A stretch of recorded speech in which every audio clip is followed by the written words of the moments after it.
good evening, everybody. Welcome to the second week of Journalism Under Fire.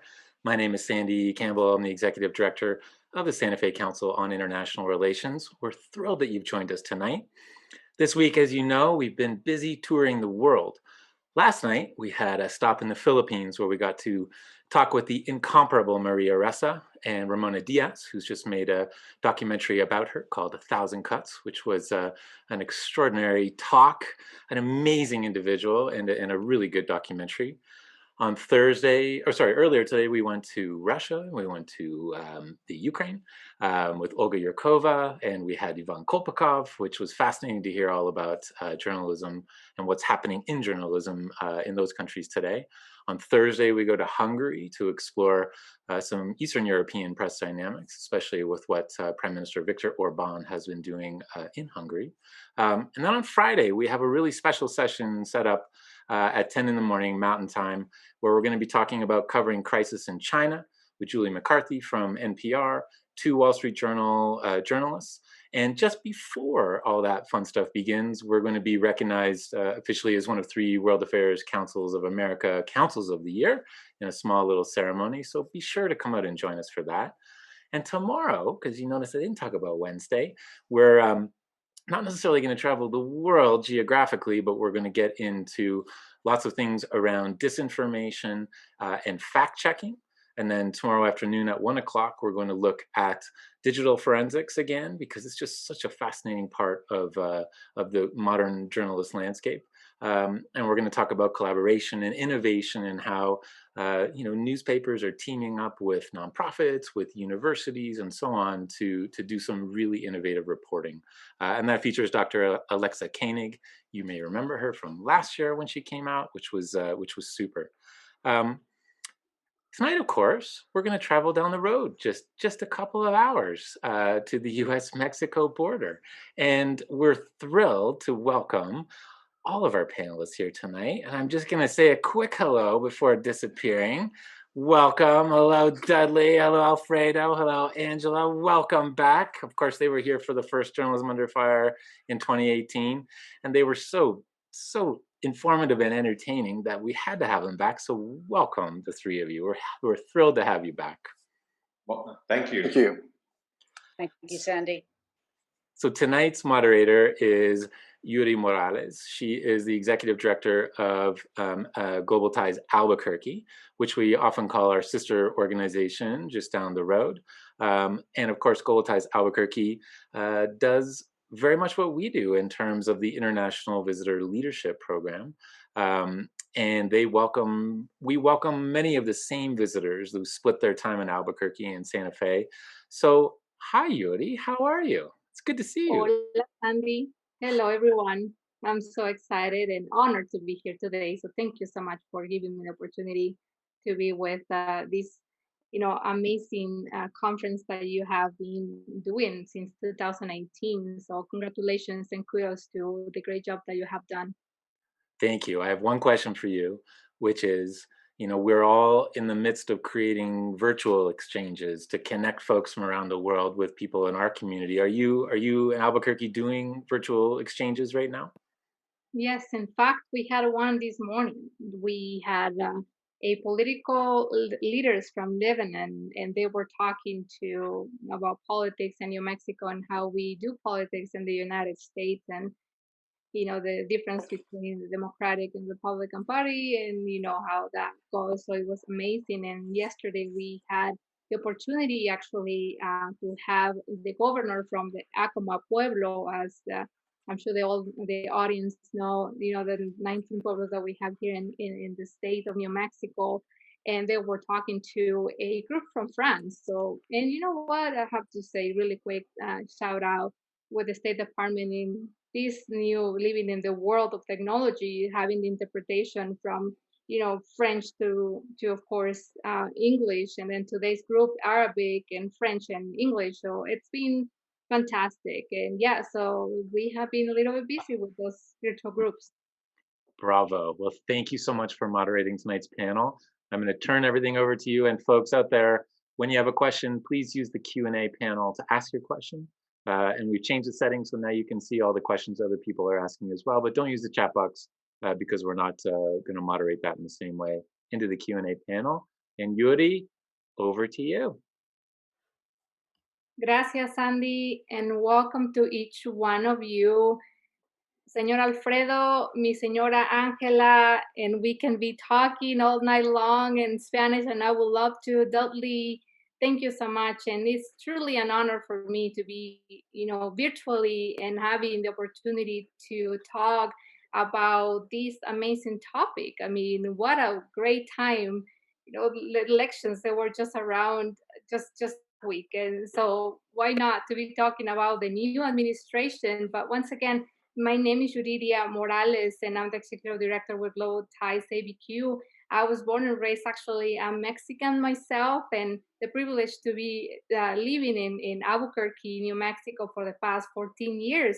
But let's talk about this incredible topic: crisis at the U.S. Mexico border, the coronavirus disruption. So, Señor Alfredo, Señora Angela, Dudley, please, what is it? What's going on with all of these coronavirus disruption down in the border? And you guys have a lot of knowledge and a lot of, your journalism experience is absolutely remarkable. So just please tell me what's going on down in El Paso and what's going on in San Antonio.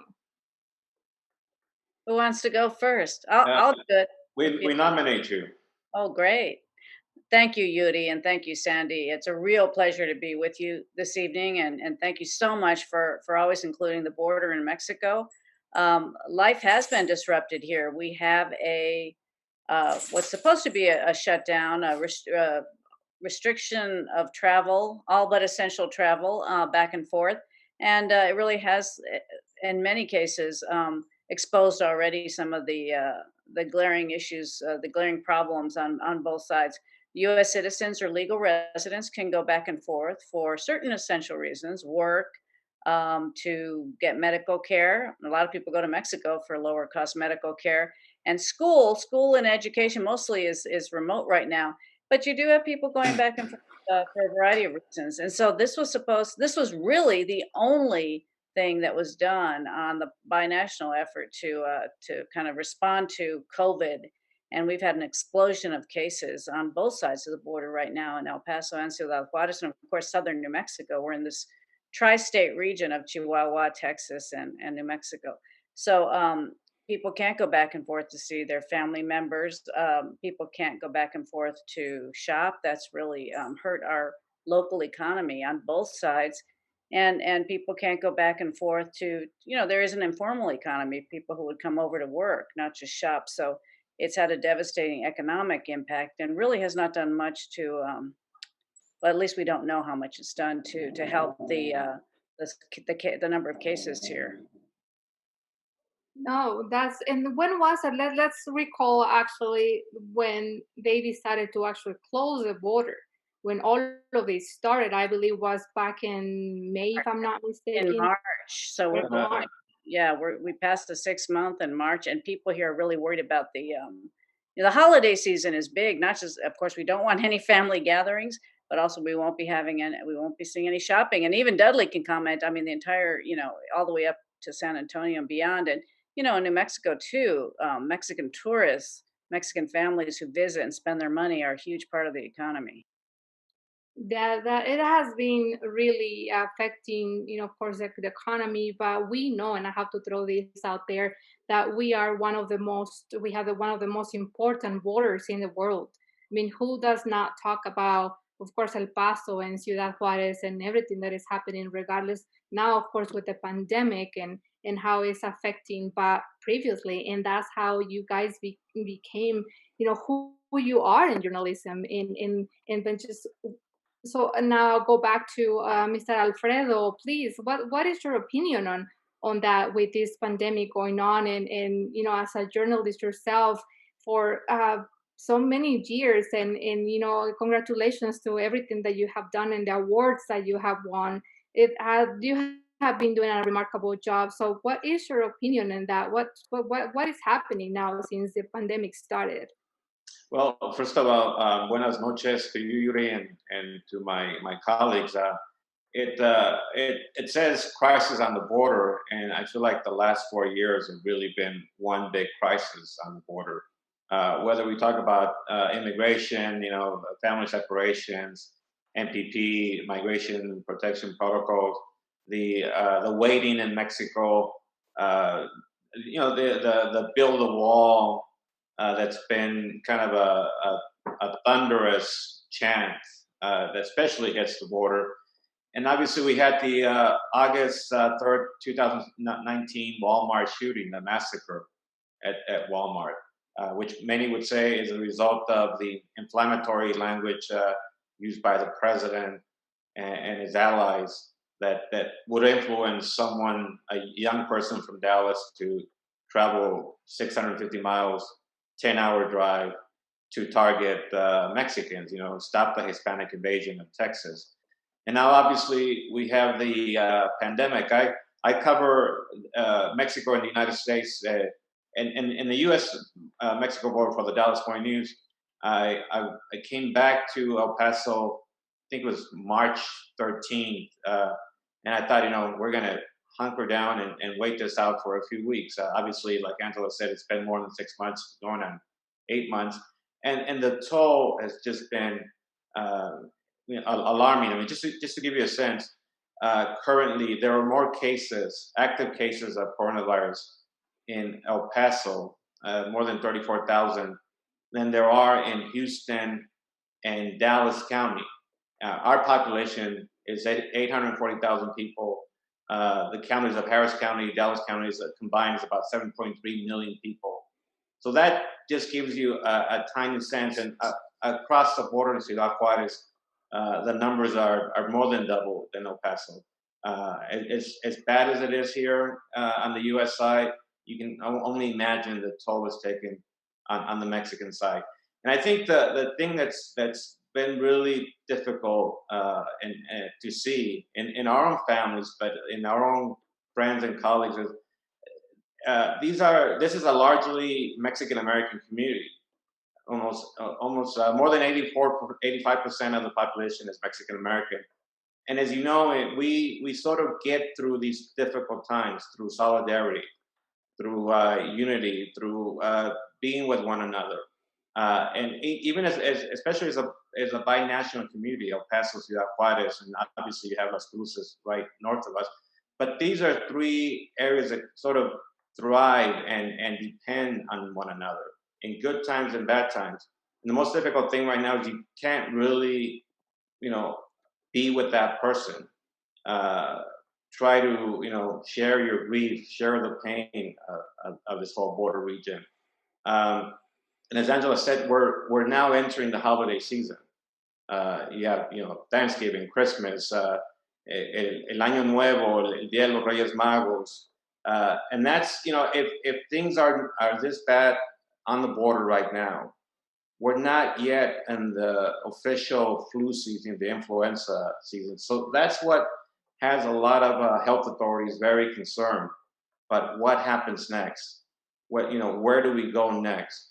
I just had a story last night in the Dallas Morning News about, are we there yet? Are we there where Spain was, where Italy was?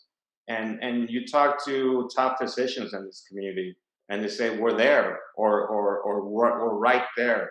They're begin to airlift patients out of El Paso to other cities. I think Albuquerque is one of them, but I know for sure it's Dallas, Houston, San Antonio, Phoenix. And so that just kind of gives you a sense of the magnitude. Over the weekend, we saw images of prisoners who are, county officials are so overwhelmed with the number of bodies that they're bringing in prisoners to help them move them around to await their autopsy reports.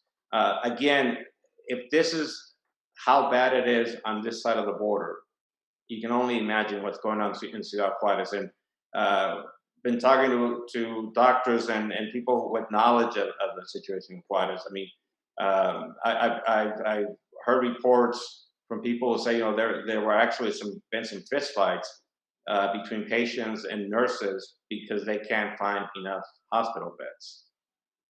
or at least their relatives who are desperate. Some of these poor patients we're hearing don't even make it into the hospital. They're dying in the parking lots. And those inmates were low risk inmates who were helping carry the bodies to those refrigerated trucks. We now have 10 of those mobile morgues in the parking lot of the medical examiner's office, and family members have started to gather around there and cry, and because that's the closest they can get to their loved ones. So it is Wow. really a horrific scene right now. This is really something that is affecting everybody in some way or another. And I'm in sure that some ways, you have to ask the question. I mean, was it made worse because of the divisions, between elected officials? You have a state that insists that you're not going to pause the economy. They may call it a shutdown. The county judge here was asking for a 2-week temporary shutdown. Maybe they should use a different word, because that the shutdown kind of connotes the idea that everything is over. But Of the non idea was to relieve the hospitals for a while and try to give them some breathing room. And I think that there's been so much confusion over that in talking to some doctors and officials yesterday and today, you get the sense that maybe some of these deaths could have been prevented, had there not been such confusion. And by state, he means Texas, and New Mexico just started its own shutdown yesterday. So, because of some rising cases in the region, that is What is Ciudad Juarez doing in response? they Yeah, have. go ahead, Angela. No, I was gonna say they have a shutdown, but I was hearing tonight that they feel like their hospitals. I'm not sure where they're getting the data. Hospitalizations are going down a little, so they may start to reopen. They have that. Different levels of lights, and I think they're on red. They may go back down to yellow. You can explain that better, Dudley. The whole red light, yellow light. Well, yeah, it's just a matter of severity of what they have in the United States too. And they're looking at different responses by the severity in each state. But what's fascinating is this is, to me, COVID is the latest blow to border integration, of the integration of border communities. That's really been going on since the hyperviolence began in 2005 and 2004 in Mexican border communities among drug gangs. And people stopped in the United States. Actually, it goes back to 2001, 9/11, when the U.S. started really shutting down the border on the U.S. side and not letting people come across. And then when the hyperviolence started on the Mexican side in about 2004, 2005. So border communities, there still is a lot of cross back and forth, but people have become Mexicans find it more difficult to cross the United States to shop. And now like stores like H-E-B in South Texas are opening up branches in Mexico, so people have less reason to cross. And then the U.S. is like just being more restrictive as far as letting Mexicans come across. And then on the other side, the U.S. populations are more afraid to cross into Mexico, and in the border cities, many of them.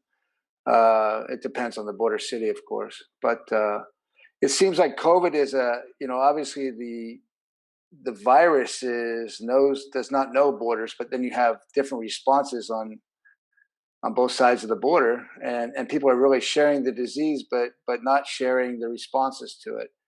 And I think that's problematic. that's definitely a key. And let me really quick. We have a question from the audience. How did COVID cases surge to the extreme recently when it wasn't like this just a couple of months ago in El Paso?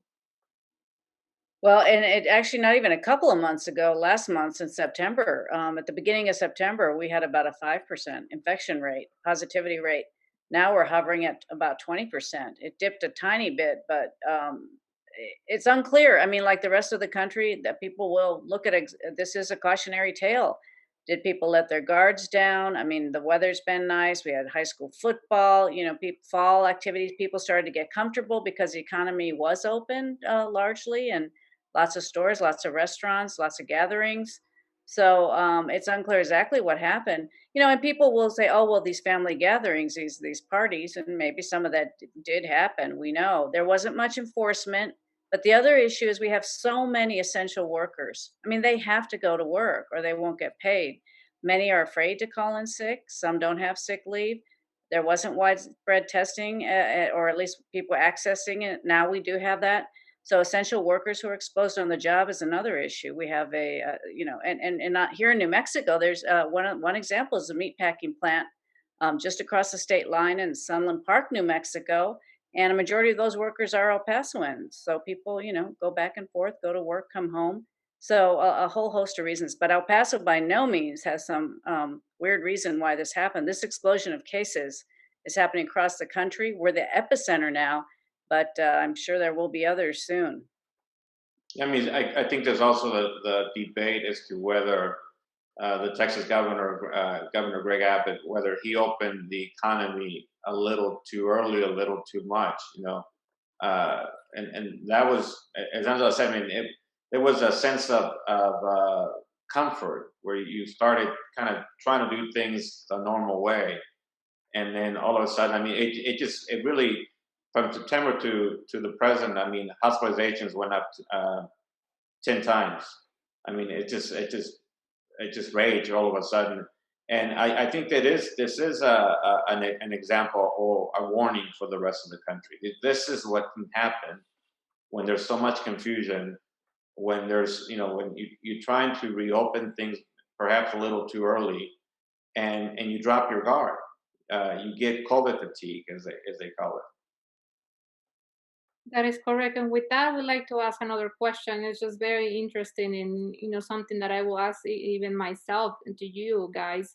Why are we not hearing much in the news about our vecinos in Mexico, Ciudad Juarez, or the other borders? What is going on, and how are they dealing with COVID? Are cases high in Mexico too?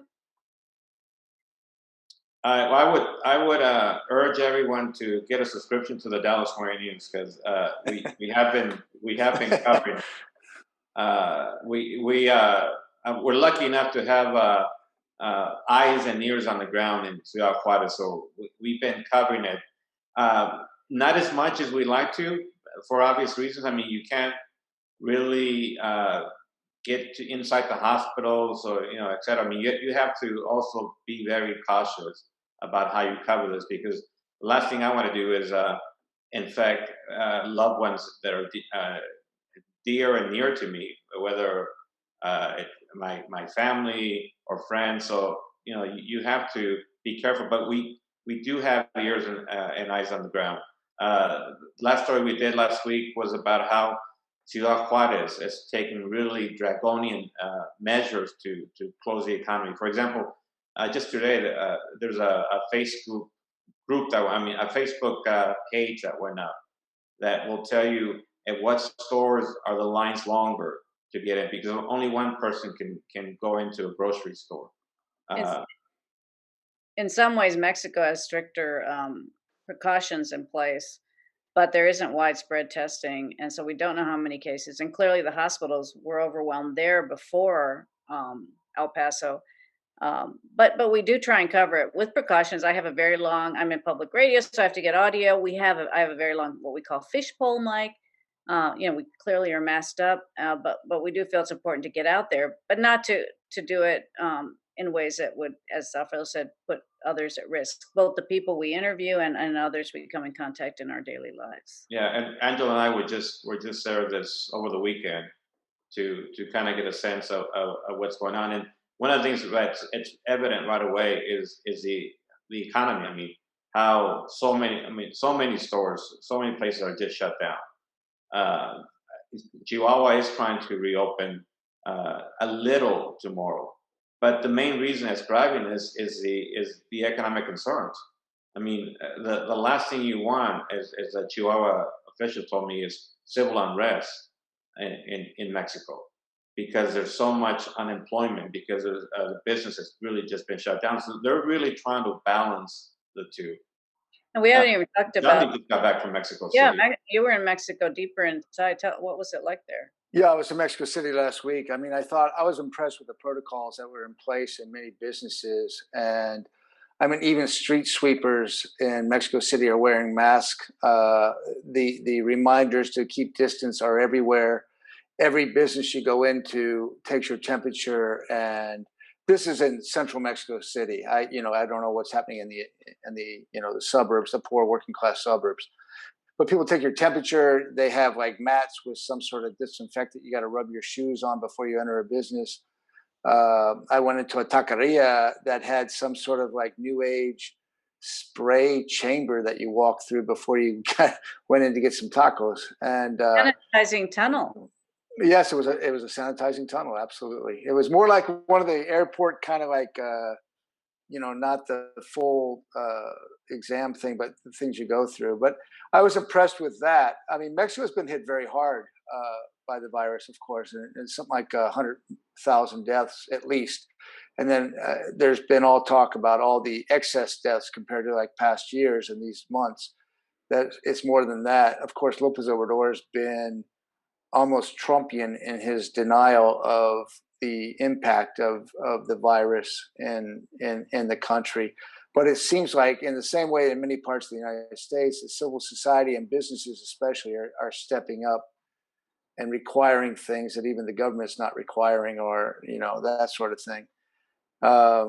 Yeah, I mean, I was in Nuevo Laredo not long ago either, and it's a ghost town. And I was there on a Sunday afternoon, which usually there'd be a lot of people from the United States going over to shop and that sort of thing. I had to go over for personal reasons, and I mean, there was nobody. There was nobody just across the bridge. No Americans coming across the bridge, and that has to have a tremendous impact. Actually, I mean, because these border towns have the factories are still going on, and that might be keeping the economy alive. But as far as the commercial economy, it's just collapsed. That depended on Americans.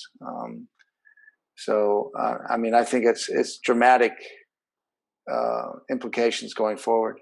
It is. And with that, I would like, if that's okay with you, we have a lot of great questions from the audience. Sure. So the next question is, are any immigrants being allowed across the border? And if so, what is going on with them in relation to examination, hospitalization for COVID, and how many infections are there among the 600 plus children still in the U.S. custody? What is your opinion on that? Well, not an opinion, but the facts are that no. The answer is no. Asylum and other types of immigration have ground to a halt. So people can't come across. This was considered a pandemic response, but it accelerated the process that was already underway. So we have tens of thousands of people on the Mexican side of the border waiting under the Remain in Mexico program, and some are setting down roots in these border towns. Others are in kind of squalid camps, and you would imagine those could lead to infection. They've been monitored carefully. But we really don't know the answer to that. As far as the children in custody, on the U.S. side, it's very hard to get any information out of ICE when it comes to minors in custody. But yeah, I'd like to hear what Alfredo and Dudley have to say about that.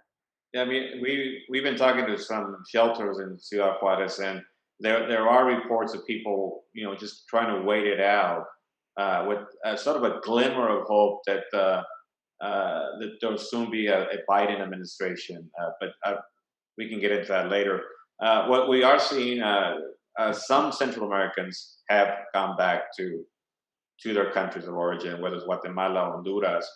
But the thing that's really alarming Mexican immigration advocates are the number of Mexicans who are trying to make it to the United States, who are leaving their places of origin, either because of the economy, COVID, or the drug violence that's still very much ravaging across the country.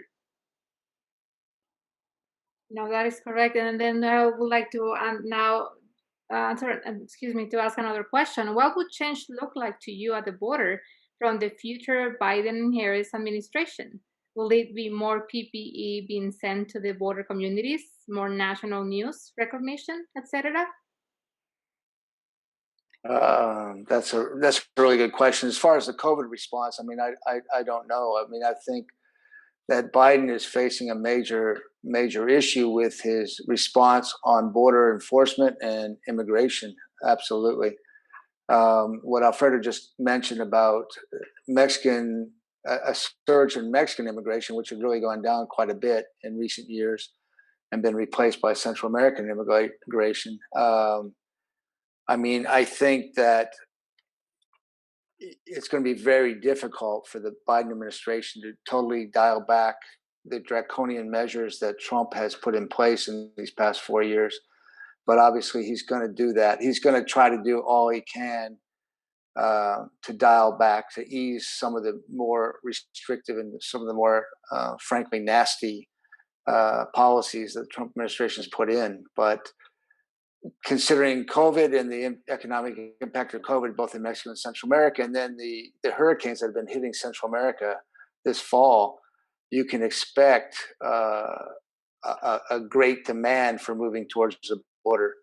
And how the response to that is, we'll have to wait and see. But it's not good options, I think, for the incoming government.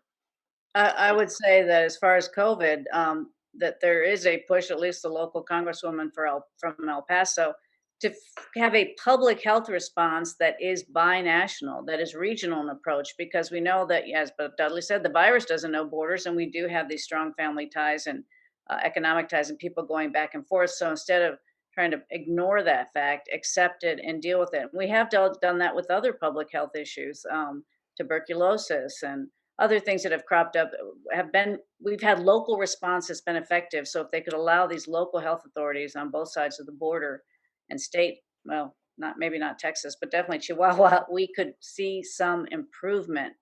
As far as immigration,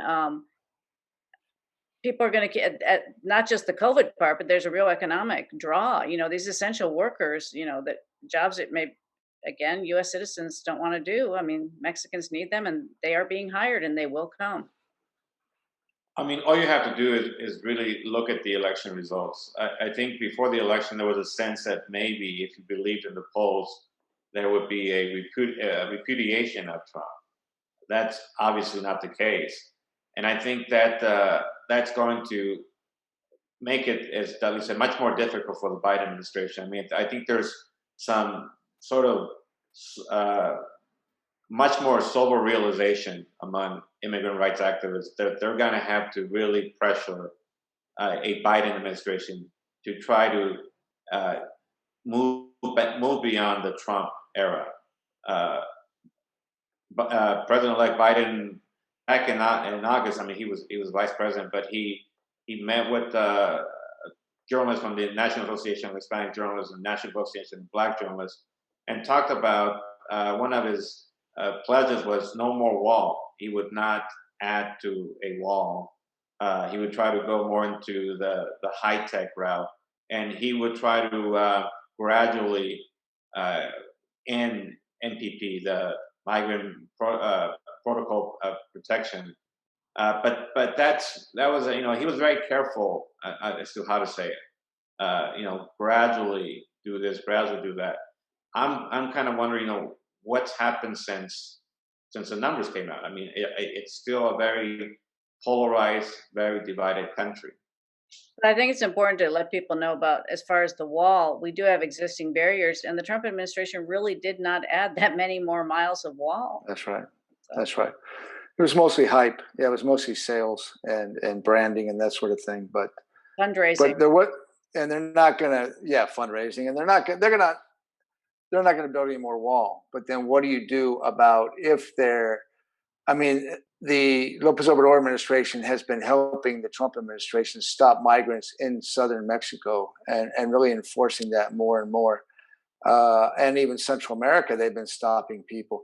Do you roll that back? And if you roll that back, and if there's major caravans coming up, say in March or in April, to come up for the summer hiring season, if you will, in the United States, the visuals of that are really tough. And so what is this incoming administration going to do about that? It's really, I think, there was an op-ed piece or a news story in the New York Times or somebody the other day.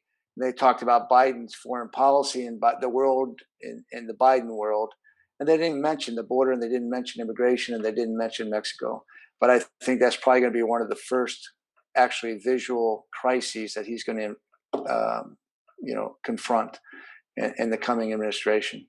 So we'll have to see. I have no idea what they're going to do in response and how they balance the demands from their base for a more lenient and a more humane, if you will, immigration policy versus the visuals and domestic politics in the United States. With this, I would like to add another question. It's just so interesting because, of course, the audience is just very intrigued and what is happening and why not to listen from the best. How do you feel the national media has been doing as far as covering Latino Mexican American communities and their response to COVID? Has the coverage gone beyond stereotypes, or has there not been enough? I think it really exposed us. I mean, as if you talk about the national media, I mean, election night, the days after the election, the debate, the Latino vote. What is the Latino vote? And then it gets so lost in the whole Florida experience that it just makes me realize, we've had a tough, really tough few years in journalism, in the industry overall. And a lot of the journalists we lost were journalists of color. I mean, people who could really kind of add more insight, more context to some of these stories. And it just, I think it's just really a challenge for us to try to cover this in a much more deeper way, and add more. I mean, yes, there were places in Texas, and Dudley can get into the South Texas phenomena where you had a large number of Mexican Americans to turned out for Donald Trump. I mean, that was something that really caught me by surprise. The Florida thing didn't really surprise me that much. I just think that there's so much more to do, and often it is crisis-oriented coverage, and obviously this is a real crisis. But in terms of the healthcare disparities, there's a reason that people of color and particularly people on the border are dying in higher numbers. It's because of lack of healthcare, pre-existing conditions like diabetes, heart disease, access to healthy food and exercise. Obesity on both sides of the border is a phenomenon. So I think those are issues we have to delve into, and not when COVID's over, not just say, well, they died from pre-existing conditions, but there's a reason those conditions exist, and we really need to explore that and hold public officials accountable and come up with solutions. Well, that is definitely correct. And what you mentioned, Angela, I mean, knowing that Mexico and the United States, when we're talking about obesity, I mean, we're 1 and 2 in the whole world. So that is definitely affecting, unfortunately, a lot with COVID, and might be one of the main reasons, like all the cases that we have. And, we see a lot of great restrictions, and but a lot of people are not following that either. I mean, either you just think, of course, on the economy, or you think of saving lives per se, and it's just incredible. But with that, there's another question, which is, are there any border stories that you wish got more attention during the past 6 months but got lost in the shuffle because of COVID? I think absolutely the continued grip of criminal gangs in Mexico has been kind of just put aside on the border and across Mexico. It gets some attention, but the news out of Mexico, the international news, I mean, the stuff covered by the international media in Mexico City and stuff on the border, it's been just overwhelmed and gone silent in a lot of ways out of Mexico. There's been a few good stories, but I think that places like Tamaulipas, which is on the southern border, far south Texas, is just a black hole of some serious criminal activity and criminal control of communities. And that's really just fallen in a black hole. And part of that is the reporters, Mexican and U.S. reporters, are afraid to get out, not just for the gangsters, but also because of the virus, right? You go out. A colleague went to Zacatecas, for example, and did a story about the gangs in Zacatecas, and she got COVID. Another colleague was reporting out of Reynosa and got COVID. And so there's a tremendous break on what you're able to do and get out on the ground. And so there's a black hole of a lot of that. I don't know about it up in El Paso Juarez, if people are still getting reporting and stuff. But I think that is a major thing that's just been kind of lost in the shuffle. Plus, frankly, Donald Trump and the U.S. election and the whole world watching whether he was going to win or not just sucked the air out of international news all over the world in the past 5 months or so. So, I mean, it all kind of goes together. Alfredo, Angela, what do y'all think? I mean, I agree with you on the violence in Mexico and the rise of organized crime. I mean, the fact that it's not just we're not just talking about the border anymore. We're talking about the interior of Mexico, El Bajío, Querétaro, Guanajuato. That hasn't gotten enough attention, and the way it really impacts, the whole supply chain of the United States. I know, for example, in North Texas, I mean, we depend so much on what happens in Guanajuato, what happens in Querétaro, and that's, I mean, those are stories that have been lost, as you said, with this obsession with Trump and obviously, the COVID coverage. But I also think that we haven't paid as much attention as we should on the administration of Andrés Manuel López Obrador. I mean, what's happened there in the last 3 years, and where the administration is today. I think he's sort of gotten a free pass in many ways, if you will. There's been really no in-depth coverage for a U.S. audience on that. On immigration and having the National Guard, that was the border wall, the human wall of National Guard members. That's what really stopped the flow of Central Americans. And going back to, of course, COVID, and we have another question. Mexico News Daily reports that China is testing vaccines in Mexico. Do any of you have any info on this? Just anecdotal info from talking to colleagues last week in Mexico City. I mean, yeah, we're testing vaccines. Some of the vaccine testing has been stopped, I guess. And Russia was also testing vaccine. Mexico opened up to allow those third stage trials to be done in Mexico. And do y'all know better, Angela? No. Alfredo? That is going on. That is going on. But Mexico is also part of the Moderna, I think, the Moderna vaccine consortium or that sort of thing.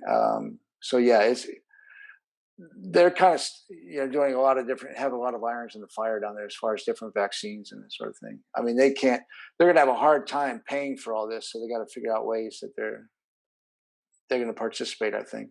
I think in some ways Mexico, their situation is they don't have the resources to do the kind of testing there's in the U.S. So I think they're really their only way out of this situation is a vaccine, like the rest of the world. But I mean, just to give an idea, El Paso has more active cases, COVID cases, than in the entire country of Mexico, and that gives you a sense of where the testings are, where the testing here in one community of 840,000 people versus a nation of almost 30 million people.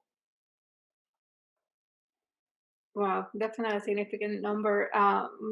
There was a question that we were actually discussing before we came in live, and it's about today's news about the General Salvador Cienfuegos. So somebody's asking about it. What is the significance of the U.S. arrest of former defense minister Cienfuegos on drug corruption charges, followed by dismissal today of the case and Mexico's promise to investigate him instead? I will refer that to the Dean of Journalism in Mexico, Dudley. Well, we just saw this news. I mean, I think it's fascinating. I don't think that the arrest was made on a lark, and I don't think his release is made on a lark. I think that there's some serious politics going on in this, and which is disturbing on one level, that law enforcement is also wrapped up in politics, but of course it always is.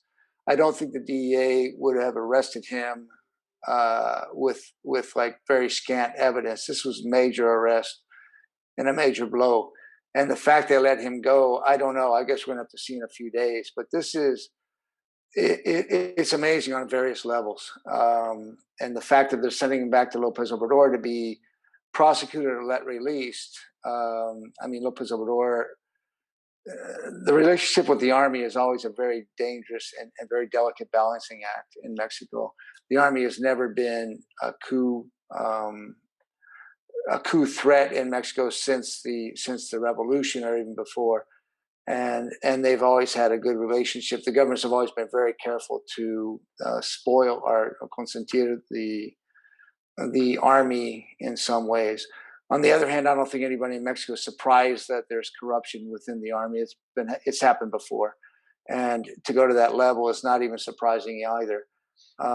What that arrest did to the morale of lower Mexican troops, the lieutenants and the sergeants and the privates and corporals who are actually fighting drug gangs and dying, is, to me, I don't know the answer. I haven't been out and talked to them, but I think you can just imagine the morale damage that was done. Why they sent him back, what was received in return for that, information. In my experience and being in Mexico 30 years, I think that the U.S. government is very aware of what everybody is up to as far as the Mexican security forces, and very aware of connections and that sort of thing. When they decide to prosecute, is always a political decision and a squeezed decision. And I frankly don't know what's behind this, either the arrest or the release. But I do know it wasn't frivolous on either end. You said it correctly, politics, and with that, how will each of you describe him as a president? Is he good for Mexico-U.S. relations? Well, we cover Mexico. I don't know that we give our opinion as to whether we think López Obrador is good. I think that as journalists, especially cover international news, or in this case Mexico, I think our readers need to know a lot more about what's happening in Mexico. I continue to question and wonder why President López Obrador has yet to recognize or congratulate President-elect Biden. And obviously, when I saw that the news break today, that was one of the questions that went through my head. I lived in Mexico for more than 25 years, so conspiracy is something that you grow used to. You're always wondering what's behind this, what's behind that. I think if I was in Mexico City right now, I'd be asking that question. What led to the arrest? What led to him being cleared? Is there any bullying going on? The timing. The timing. I think as journalists who've covered Mexico in Mexico, but U.S. journalists, it's been interesting to hear from colleagues about, so now there's allegations of corruption about your elections, and obviously real cases of corruption in the U.S. after the U.S. wagging its finger at Mexico for so long. I think it's going to be really hard to claim that moral authority again, after and human rights issues after what we've seen the past few years, this administration.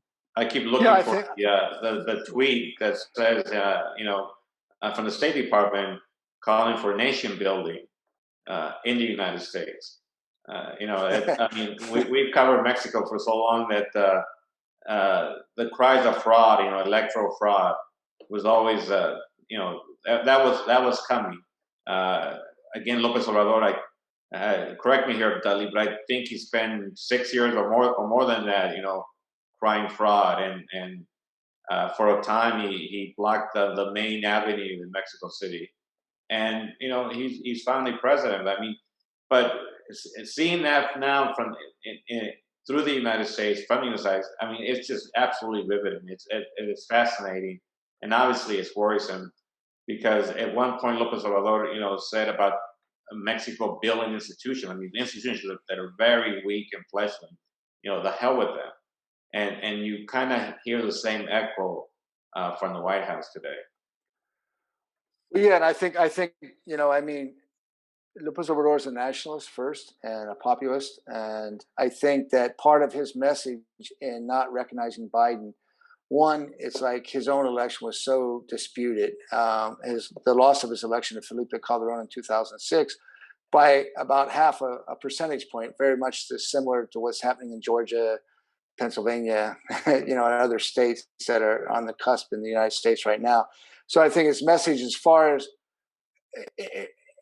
trying not to piss off Donald Trump at this moment, at the same time, but it's also a message to his base in Mexico that you see the United States is as messed up as Mexico is, as far as democracy and electoral cleanliness and everything else. I think that's part of the message he's trying to put across. How Lopez Obrador is doing in general, I think that he's kept his base. He's gone after some corruption. We'll see what he does about the Cienfuegos case. That's a hot potato for him, I think. Although there was a nationalist response in Mexico about Cienfuegos' arrest, even, probably mixed. I don't know how that really played out in the population. But, he made some really mistakes, I think, as far as scaring off international investors.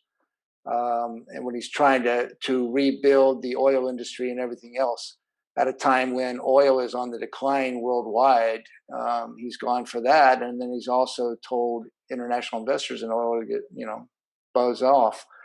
And as far as like the early canceling of the airport for corruption reasons, going after corruption, the new airport in Mexico City, I thought was a major mistake. He could have gone after the corruption and kept the building of the airport going. Would have been a better signal to international investors. It's a mixed bag, but he continues to be very popular compared to past presidents. So, and talking to colleagues last week in Mexico City, many people think that his party, Morena, is going to romp in the midterms coming up this coming July. So we'll have to see how that goes. The opposition's all very, very divided. So, and he's kept control of his movement. So we'll have to see. That is correct. And then, so we have one more question about COVID. Do you think ICE is hiding COVID numbers with the people in cages? But are they talking about the migrant children who were detained? Oh, okay. I don't know. We don't know the answer to that. I don't know that they're hiding. ICE does keep track, and but these children aren't under ICE control. ICE does keep track of COVID cases, and they were slow to provide information, but now they do at all the detention facilities, and lots of people inside. I mean, these places are not set up for social distancing. I did several stories about women in there. These are asylum seekers. These aren't hardened criminals.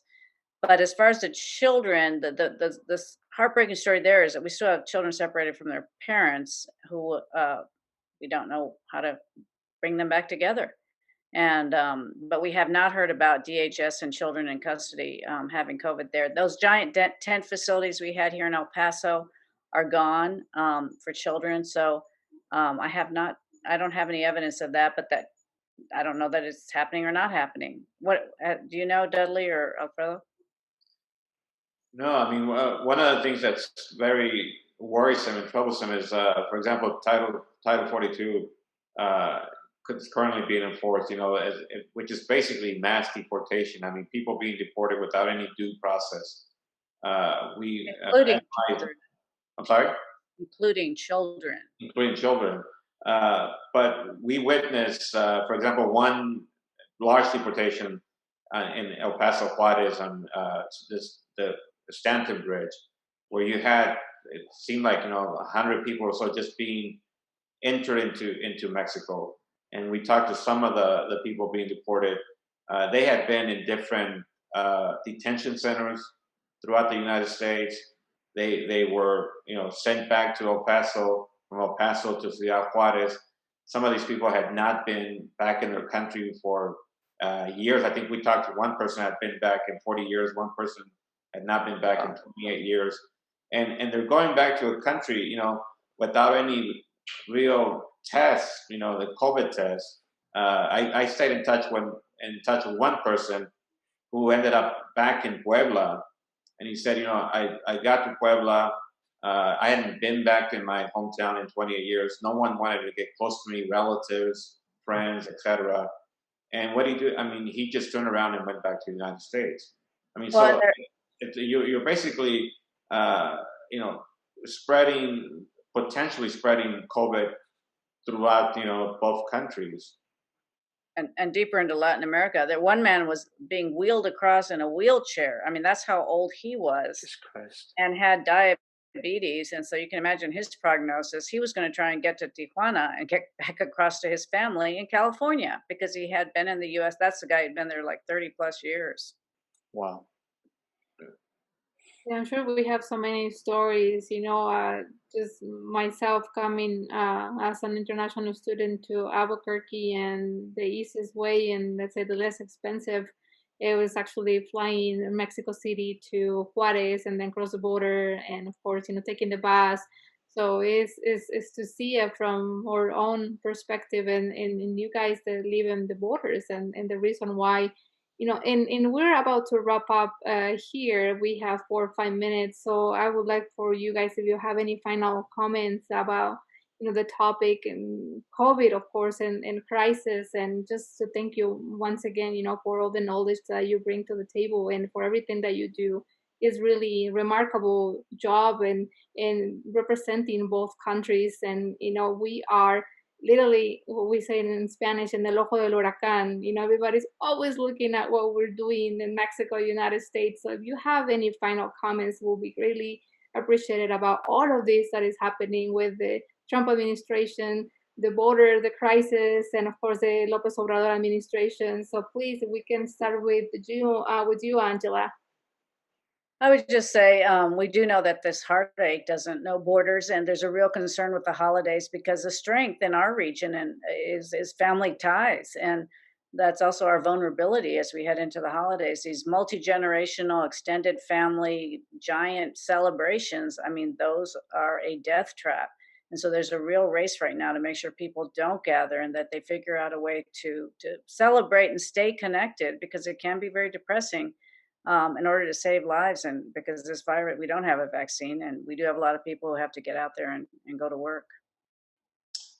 I think over the last 4 years, we've seen the worst and sometimes the best of the border, and how people react, with such resiliency after such, incredible setbacks that we've witnessed. I think there was a sense, going into the election, that maybe the border would again be not the everyday news. Maybe every now and then, there's a congressional election or a presidential election, the border becomes news again. That somehow we would go back into that cycle. I think after the results, there's a sense on the border that here we go again. The Trump presidency may be over, but Trumpism is alive and well, as one advocate reminded me recently. And so there's that sense again, what happens in the future? I mean, what happens in this very divided, polarized country? How is that going to affect the border? And I think from a personal perspective, I mean, I'm also curious to see what happens in the post-COVID era. What happens to these border communities that for so long relied on one another? Will they miss each other? Will people miss each other and try to, go back to perhaps, what's the expression in the United States? Absence makes the heart grow fonder. Will they come back and say, "Oh, we miss you so much," or will we, as Dudley said from the beginning, gradually continue this connection between both sides? That's something that I'm really curious to see in the coming months. Yeah, I was gonna say exactly that, and go back to what I said at the beginning of the conversation, that I think COVID is just the latest blow to border communities integration. Places like Ciudad Juarez and El Paso have a lot more, commerce back and forth, and a lot more integration, but all along the border. There are families that are on both sides of the border and that. But since 9/11, even before that, it's really been dividing. As far as like the personal relationship crossing the border, I think. I mean, downtown Laredo, Texas, is about dead now. The outskirts are much more vibrant, and international trade is much more vibrant. But trade in itself, goods moving across in train cars or in trucks, that's a pretty sterile relationship that has really nothing to do with communities. and the borders become a little bit of that. We still have to dissect what exactly, and a colleague of ours is down in South Texas right now, but trying to dissect what the hell happened in these counties, very sparsely populated counties, Starr County and Zapata County, which are both between McAllen and Laredo, that swung from voting for Obama by 40 points, 40-point advantage, to voting for Trump by 5 points advantage. There's not many people there, but what is that about? What is that about? These communities are more in favor of border enforcement. They're more in favor of anti-abortion policies, whatever. But I mean, I think part of it is the border enforcement. And the border is really a border, and it's getting more and more of a rampart than it used to be. And that's been going on for 20 years at least. And probably is going to get worse. And that's part of the story going forward, I think. And I think the story of the border is really the story of the country. Immigration. I mean, we saw it with the Germans, we saw it with the Irish, with the Italians, where at some point the latest generation will somehow close the door to the new arrivals. And I think that was a message at some level. What we saw in South Texas, what we saw along the border. But I think to give the Democrats perhaps some credit. I mean, it was also a COVID time, and you didn't have the on-ground operation. You didn't have the face-to-face communication. It might be another, 2020 blip that happened. I don't know if that continues. Yeah, I mean, that's possible. I mean, it's like, yeah, who knows what really just happened 2 weeks ago, right? That's going to take a while to dissect. But it is interesting. I think that Trump didn't really push the border like he did in 2016. He didn't slam immigrants as much as he has in the past. He didn't talk about the border wall as much. It was now about socialism and the economy and whatever else he could think of. But I think that issue has not gone away in the heartland, in the U.S. heartland. And again, going back to what we talked about at the beginning of the conversation, I think that it's going to be very, very delicate how the Biden administration rolls back some of the more draconian policies of this outgoing administration.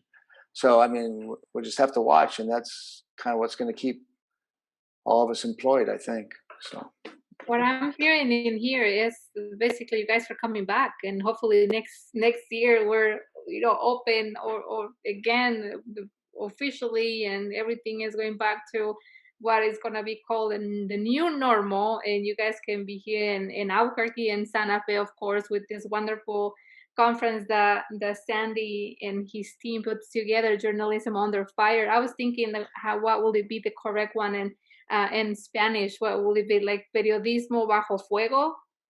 That be that sounds really cool.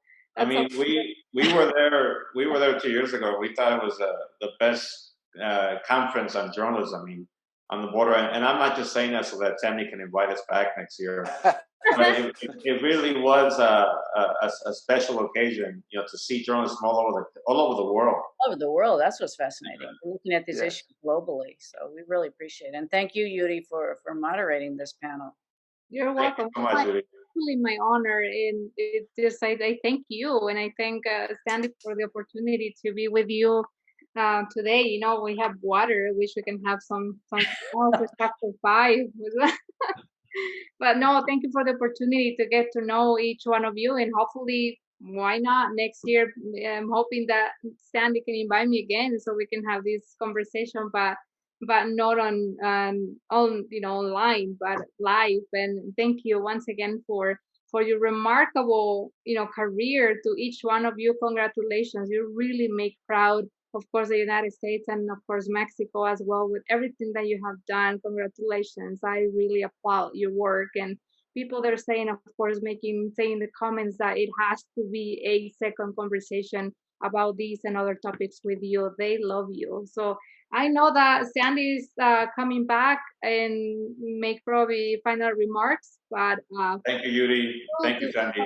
You. Pleasure meeting you virtually. Thank you. Gracias a ustedes.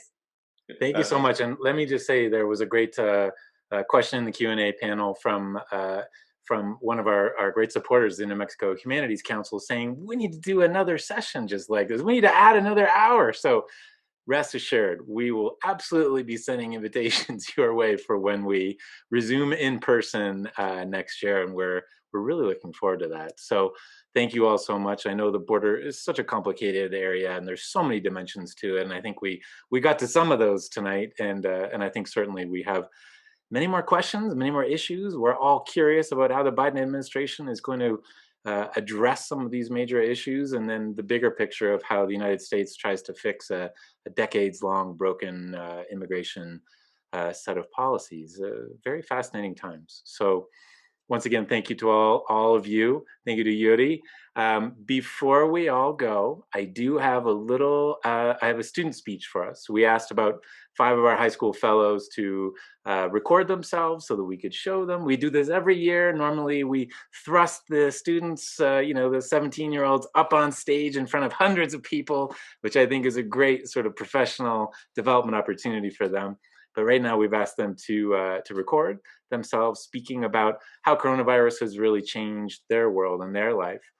So this is a short clip from our high school fellow, Neema. She goes to the Albuquerque Academy, and here she is.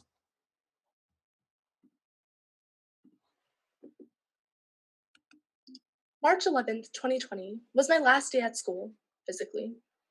Soon after, I was stuck at home with some nice free time.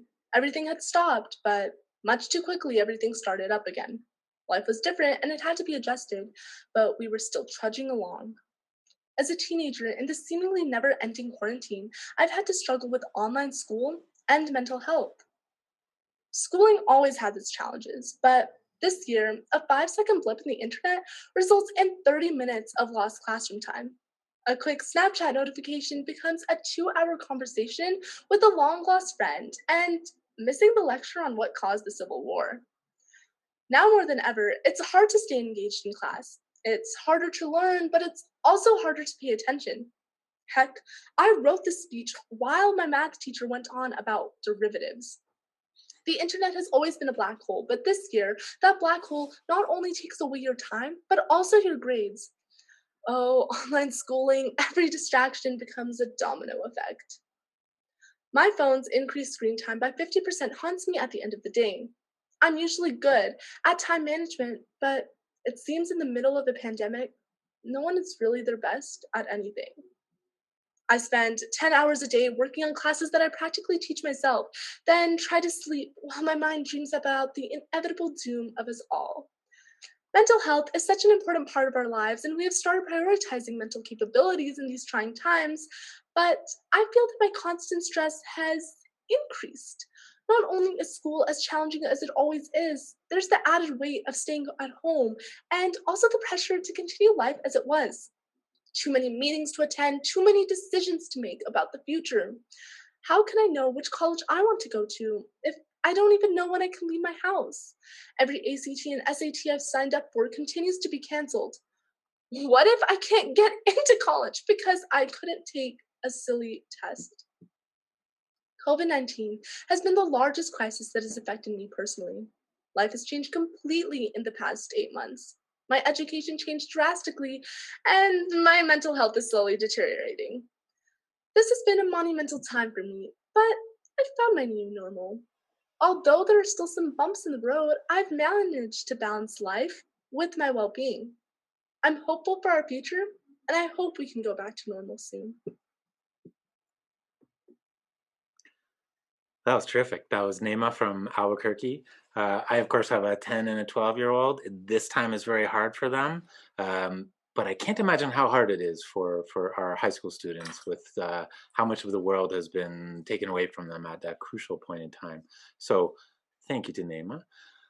One last thing before we go. Tomorrow at 10 a.m. Mountain, we have a session called Fact Checking Our Disinformation. We have the Atlantic's research chief who does amazing fact-checking work in Yvonne Rolshausen. And we have author Cindy Otis who wrote True or False, a CIA Analyst Guide to Spotting Fake News. And that will be a moderated discussion on this world that we live in with so much fake news and so much pressure put on editors, and journalists to ensure that they, in fact, do have the facts and that they are reporting things that are correct for our collective consumption. On that note, thank you all for joining us. Thanks once again to our panelists. Thanks to you for moderating, and we will see you tomorrow.